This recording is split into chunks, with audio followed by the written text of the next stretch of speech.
맥스 루케이도의 그 금요일에 6시간. 제11장 11시에 선물.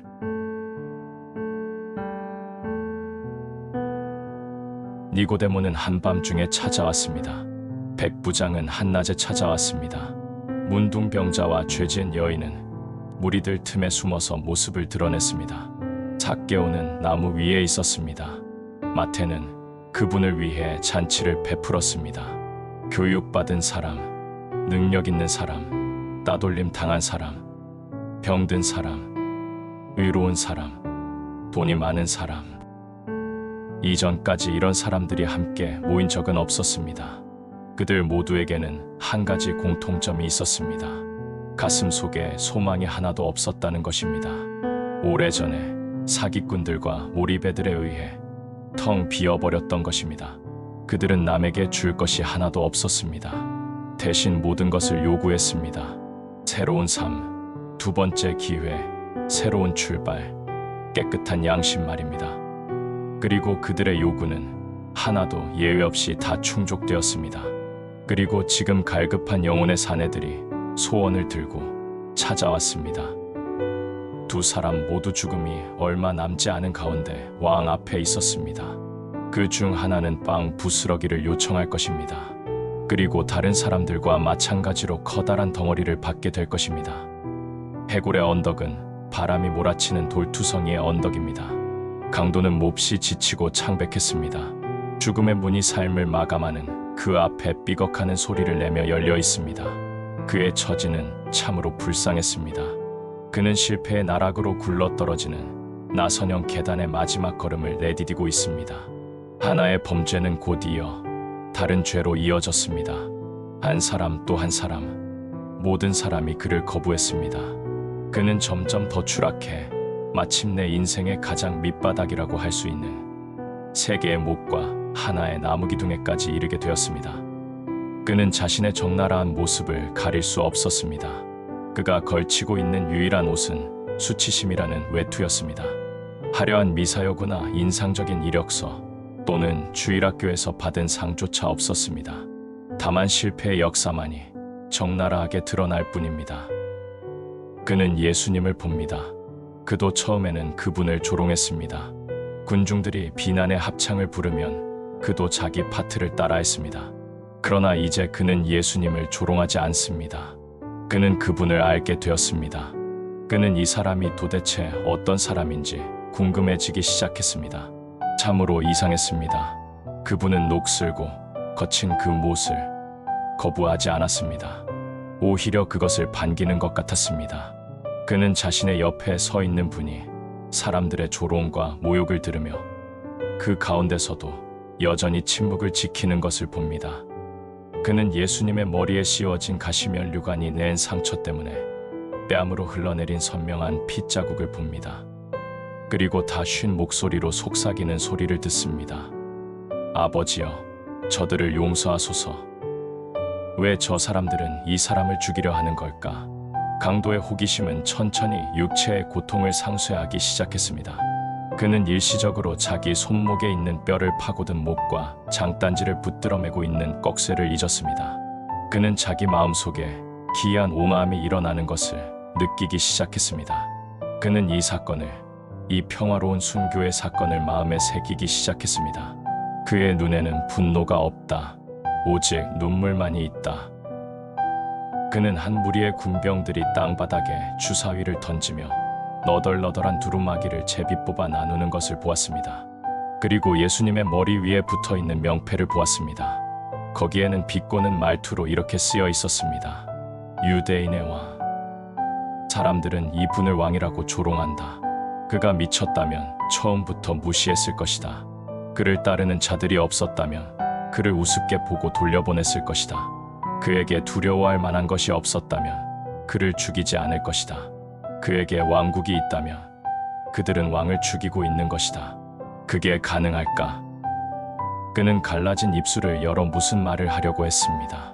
그때 갑자기 반대편에 매달린 죄인이 그분을 욕하는 것을 듣고 마음이 폭발해버리고 말았습니다. 그도 역시 예수님이 누구인지 알았지만 냉소로 얼룩진 렌즈를 통해서였습니다. 그래, 당신이 메시아란 말이지. 그럼 그걸 증명해보라고. 당신이랑 우리를 구해보란 말이야. 그렇게 십자가에 매달려 있지만 말고. 그것은 불가사의한 일이었습니다. 두 사람이 똑같은 말을 듣고 같은 구세주를 보았으면서도 한 사람은 소망을 보았는데 다른 사람은 그 몸만 보았다니 말입니다. 이것은 첫 번째 강도가 취할 수 있는 모든 것이었습니다. 아마 그 강도는 자신이 먼저 가서 가시도 친 말을 던지며 다른 강도가 자기 말을 신호 삼아 나름대로 몇 마디 덧붙여 퍼부어 주리라 예상했을 겁니다. 그러나 두 번째 강도는 그러지 않았습니다. 신랄한 욕을 퍼부은 죄인이 들을 수 있었던 것은 오직 방어의 말뿐이었습니다. 너는 하나님이 두렵지도 않느냐. 바로 몇 분 전만 해도 두 사람의 입술은 함께 예수님을 비방했었습니다. 이제 그 입술이 그분을 막아섰습니다. 언덕에 있는 모든 사람들이 고개를 들어 그리스도를 대신해 말하고 있는 이 사람을 바라보았습니다. 천사는 눈물을 흘렸고 마귀는 입을 크게 벌리고 바라보았습니다.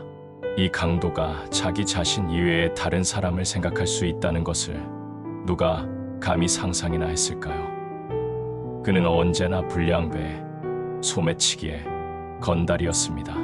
그가 다른 사람에게 도움이 되었던 적을 기억할 수 있는 사람이 과연 있을까요? 그러나 마지막 알갱이가 자신의 모래시계에서 떨어지고 있는 이 순간 그는 인간이 할 수 있는 가장 고귀한 행위를 했습니다. 바로 하나님을 대신한 것입니다. 예수님을 변호했을 거라고 우리가 예상했던 사람은 어디에 있었을까요? 그보다 훨씬 영적이었던 베드로는 그분을 버렸습니다. 그보다 훨씬 많은 교육을 받은 빌라도는 그분과 관계된 손을 씻어버렸습니다. 그보다 훨씬 애국적이었던 시골 사람들은 그분의 죽음을 요구했습니다. 그보다 훨씬 믿음이 좋았던 제자들은 뿔뿔이 흩어졌습니다. 모든 사람이 등을 돌린 것처럼 보이던 그 순간 한 강도가 예수님과 그분을 정죄하던 사람들 사이에 서서 그분 대신 말했습니다. 너는 죽어가면서도 하나님을 두려워하지 않느냐? 우리는 우리가 저지른 악한 일로 말미암아 죽는 것이 마땅하지만 이 사람은 한 가지도 잘못한 것이 없다. 군병들이 위를 올려다봅니다. 제사장들이 잡담을 멈춥니다. 마리아가 눈물을 닦고 고개를 듭니다. 아무도 이 사내가 있었다는 것조차 의식하지 못했었는데 이제 모든 사람이 그를 바라봅니다. 예수님께서도 그를 바라보셨을 겁니다. 다른 모든 사람이 침묵할 때 입을 연 그 사람을 보려고 고개를 돌리셨을 겁니다. 아마 주님은 마지막 사랑의 몸짓을 제공한 이 사람에게 피 때문에 흐려진 초점을 맞추시려고 애를 쓰셨을 겁니다. 어쩌면 그분은 뒤늦게 주님의 양무리에 들어가게 된 이 사람을 보고 미소 짓지 않으셨을까요? 그는 문이 막 닫히는 순간 안전한 대피소를 발견한 것입니다. 그 강도의 말에는 예수님께 가려는 사람은 누구나 깨달아야 하는 두 가지 진리가 들어 있습니다. 그 구절을 다시 한번 보십시오. 우리는 우리의 행한 일에 상당한 보응을 받는 것이니 이에 당연하거니와 이 사람의 행한 것은 옳지 않은 것이 없느니라. 우리는 죄인이고 그분은 죄가 없습니다. 우리는 더럽고 그분은 순결합니다. 우리는 잘못되었고 그분은 옳습니다. 그분은 자기 죄 때문에 십자가에 달리신 것이 아닙니다. 그분은 우리를 위하여 우리를 대신하여 그곳에 달리신 것입니다. 강도가 이것을 깨달은 순간 그의 요구는 너무도 당연한 것이 됩니다. 그는 자신의 마지막 소망이 담긴 눈을 바라보면서 모든 그리스천이 요구하는 바로 그 요청을 드렸습니다. 당신의 나라에 들어가실 때 저를 기억해 주소서. 이것은 스테인드 글라스로 만든 설교 장면이나 변명이 아닙니다. 도움을 바라는 간절한 소원입니다. 이 순간 예수님께서는 십자가상에서의 가장 커다란 기적을 행하십니다. 그것은 지진보다 더 거대한 기적입니다. 성전의 휘장이 찢어진 것보다 더 커다란 기적입니다. 흑암보다 더 위대한 기적입니다. 죽었던 성자들이 다시 살아나 거리에 모습을 드러낸 것보다 더 엄청난 기적입니다. 예수님께서는 용서라는 기적을 베푸셨습니다. 악에 물들은 죄인이 피로 물든 구세주에 의해 받아들여진 것입니다. 오늘 내가 나와 함께 낙원에 있을 것이다. 이것은 엄숙한 약속이다.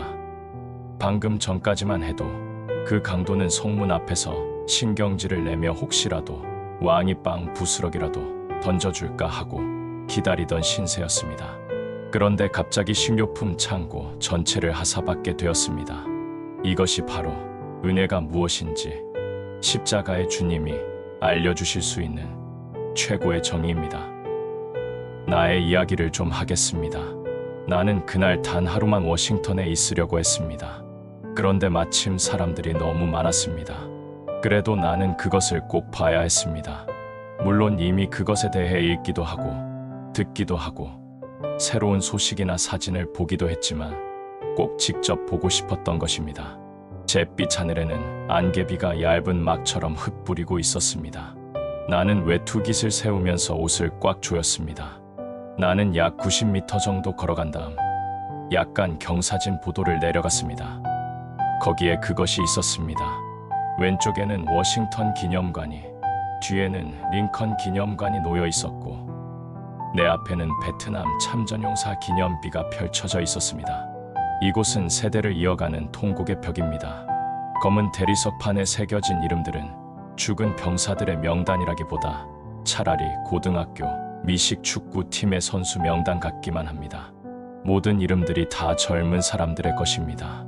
그 이름 뒷면에는 그를 사랑했던 미망인과 오열하는 어머니, 그리고 아빠를 잃은 아기들의 이름이 새겨져 있습니다. 발밑을 내려다보았습니다. 그곳에는 서리가 내려앉은 한 다발의 바짝 마른 장미가 있었습니다. 그날은 발렌타인데이 다음 날이었습니다. 아내인 듯 싶은 여자가 이렇게 말했습니다. 난 아직 기억하고 있어요. 잊지 않았어요. 내 옆에는 세 사람이 나란히 서 있었습니다. 그들은 호기심으로 그 자리를 찾은 이들이 아니었습니다. 지난 슬픔이 그들을 그 자리로 불러들인 것입니다. 가운데 있는 친구에게 시선이 갔습니다. 그는 군복을 입고 있었습니다. 키가 큰 흑인이었는데 눈물이 그의 얼굴을 타고 흘러내리고 있었습니다. 20년 된 감정이 아직도 출구를 찾으려 애쓰고 있었습니다. 내 뒤로 한 쌍의 부부가 걸어왔습니다. 그들은 어떤 이름을 찾고 있었습니다. 그들의 손에는 어느 묘비를 봐야 하는지 알려주는 안내도가 들려 있었습니다. 당신 찾았어요. 여인이 묻는 소리가 들렸습니다. 모든 이름마다 번호가 있어요. 사실입니다. 나는 그렇게 생각했습니다. 모든 이름에는 번호가 붙어 있고 사람들은 그 번호를 하나씩 부릅니다. 그때 나는 이름들이 새겨진 기념비를 바라보았습니다. 기념비에 새겨진 글씨에서 시선을 풀고 전체를 바라보았습니다. 그런데 그때 갑자기 정신이 번쩍 들었습니다. 기념비에 비춰진 내 모습을 본 것입니다. 광택이 나는 대리석 안에서 내 얼굴이 나를 바라보고 있었습니다. 그 모습은 나 역시도 살아가는 만큼 죽어가고 있다는 사실을 일깨워 주었습니다. 나도 언젠가는 화강암에 새겨진 내 이름을 갖게 될 것입니다. 언젠가 나도 죽음을 맞이하게 될 것이죠. 죽음. 그는 인생이라는 거리의 무법자입니다. 그는 으슥한 뒷골목에서 우리를 붙잡습니다. 운동장 한복판에서 우리를 비웃습니다. 집으로 돌아가는 길 위에서 우리에게 찝쩍댑니다. 너도 언젠가는 죽는다고. 우리는 장의차가 이끄는 행렬을 그가 호위하는 것을 봅니다. 그는 우리가 중환자실의 이중문을 걸어 나오는 동안 대기실에서 기다리고 있습니다. 우리가 짐바브웨의 기아 환자들의 볼록 튀어나온 배를 찍은 사진을 바라보는 동안 그는 우리 곁에 있습니다. 우리가 고속도로에서 속도를 멈추고 길가에 세워진 종이처럼 구겨진 자동차와 담요에 덮인 시신을 바라보는 우리의 표정을 바라보고 있을 것입니다. 내 시간도 오고 있어. 그는 주먹을 날립니다. 우리는 그가 틀렸다는 것을 증명하려고 애씁니다.